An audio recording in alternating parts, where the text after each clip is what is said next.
টি-20 বিশ্বকাপের সুপার 8-এর ম্যাচে অস্ট্রেলিয়াকে 21 রানে হারিয়েছে আফগানিস্তান।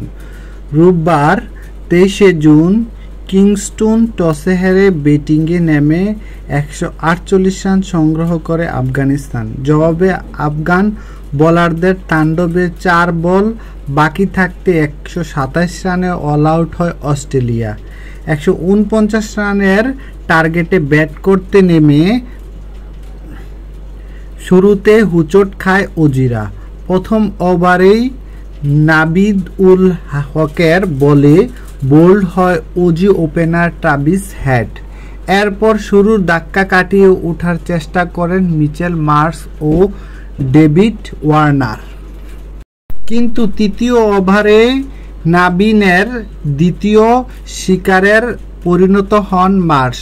মোহাম্মদ নবীর হাতে ক্যাচ দিয়ে সাজঘরে ফেরেন তিনি। এরপর ব্যক্তিগত 3 রানে মোহাম্মদ নবীর বলে ক্যাচ দিয়ে ডেভিড ওয়ার্নারও প্যাভিলিয়নের পথে ধরেন। এতে পাওয়ার প্লে শেষে অস্ট্রেলিয়ার সংগ্রহ দাঁড়ায় 3 উইকেটে 33 রান। ক্রিজে তখন গ্র্যান্ট ম্যাক্সওয়েল ও মার্ক স্টোইনিস। আফগান বোলারদের উপর একাই তাণ্ডব চালায় ম্যাক্সওয়েল।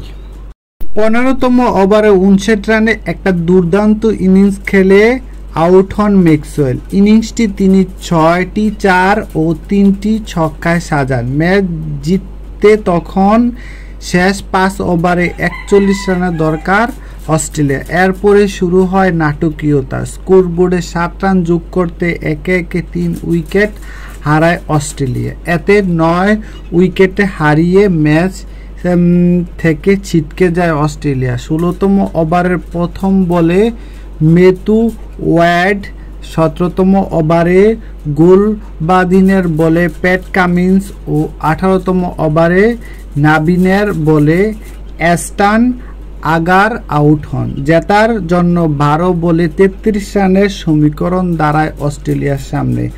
হাতে মাত্র 1 উইকেট। 19তম ওভারে আসে 9 রান। শেষ ওভারে আজমতুল্লাহর বলে অ্যাডাম জাম্পা ক্যাচ আউট হলে 127 রানে শেষ হয় অস্ট্রেলিয়ার ইনিংস।